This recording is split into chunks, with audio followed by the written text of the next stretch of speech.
கர்த்தருக்கு ஸ்தோத்திரம். கர்த்தருடைய நாமம் மகிமைப்படுவதாக. ஆமேன். ஹல்லேலூயா. ஆண்டவர் சொல்லுகிறார், இதோ நான் உன்னை குணமாக்குவேன். ஆமேன். உன் கண்ணீரை நான் கண்டு இருக்கிறேன். கர்த்தருக்கு ஸ்தோத்திரம்.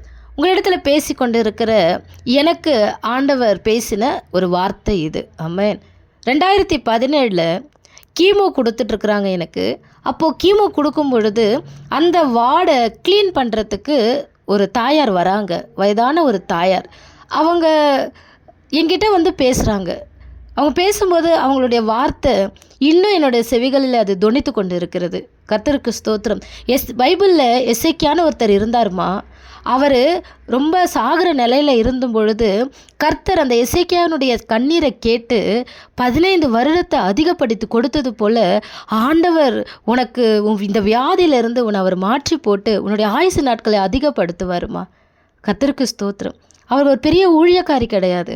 அவங்க ஒயிட் அண்ட் ஒயிட் போட்டு பைபிளை கையில் எடுத்தவங்க கிடையாது. கர்த்தருக்கு ஸ்தோத்திரம். நான் அவங்கக்கிட்ட பேசும் பொழுது, நான் அவங்கள பார்க்கும் பொழுது அவங்க மாப் போட்டுட்ருக்கிற மாப் ஸ்டிக் வச்சு அவங்க என்கிட்ட பேசினாங்க. கர்த்தருக்கு ஸ்தோத்திரம். அவங்க அந்த யூனிஃபார்ம் போட்டு மாப் ஸ்டிக்கு வச்சு அவங்க அந்த மாப் போட்டுக்கிட்டே கொஞ்ச நேரம் நிறுத்திட்டு பெட்டில் நான் உட்காந்துட்ருக்குறேன், அவங்க நின்றுட்டுருக்குறாங்க. அவங்க என்கிட்ட அந்த வார்த்தையை சொல்கிறாங்க. கர்த்தருக்கு ஸ்தோத்திரம். கர்த்தருடைய நாமம் மகிமைப்படுவதாக. ஆமென்.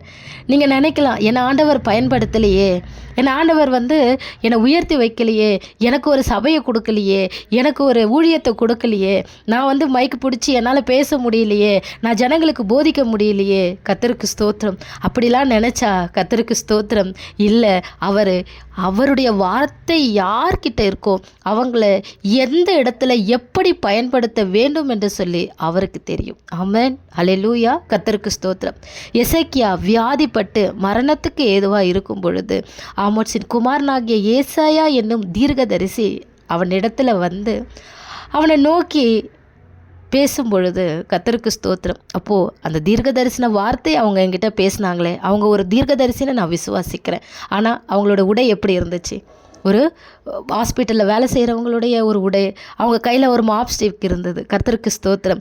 உருவத்தையோ வேலையோ பார்க்குறவர் தேவன் அல்ல. அவர் வார்த்தை எங்கே இருக்கிறதோ அந்த இடத்துல கர்த்தர் என்ன பண்ணுறாருன்னா அற்புதங்களை செய்கிறார். இன்னும் வரைக்கும் எனக்கு அந்த வார்த்தை என்னை விட்டு போகலை. ஆண்டவர் என்னோட கூட அவர்கள் மூலியமாய் பேசுனது இன்னும் வரைக்கும் என்னுடைய மனசில் இருக்குது. இவங்க யார், இவங்களாம் என்கிட்ட பேசணுமா அப்படின்னு நினச்சிருந்தா அந்த வார்த்தை என்னோடய செவிகளில் போயிருக்காது. ஆனால் தாயார் பேசும் பொழுது நான் கீழ்ப்படிஞ்சு அந்த வார்த்தையை நான் கேட்டேன். கர்த்தருக்கு ஸ்தோத்திரம். கர்த்தருடைய நாமம் மகிமைப்படுவதாக. ஆமேன். உன் நாட்களோடு 15 வருஷங்களை கூட்டுவேன். ஒரு வருஷம் கூட உயிரோடு இருக்க மாட்டேன்னு சொன்னேன். எனக்கு அவர்கள் சொன்ன அந்த வார்த்தை. கர்த்தருக்கு ஸ்தோத்திரம். கர்த்தருடைய நாமம் மகிமைப்படுவதாக. ஹல்லேலூயா. ஆண்டவருடைய வார்த்தை உங்களுக்கு வருது அப்படின்னா அதை கேட்டு அதை நீங்கள் ஏற்றுக்கொள்ளுங்க. கர்த்தர் உங்களை ஆசிர்வதிப்பாராக. ஆமென். அவர் ஜீவனுள்ள தேவன்.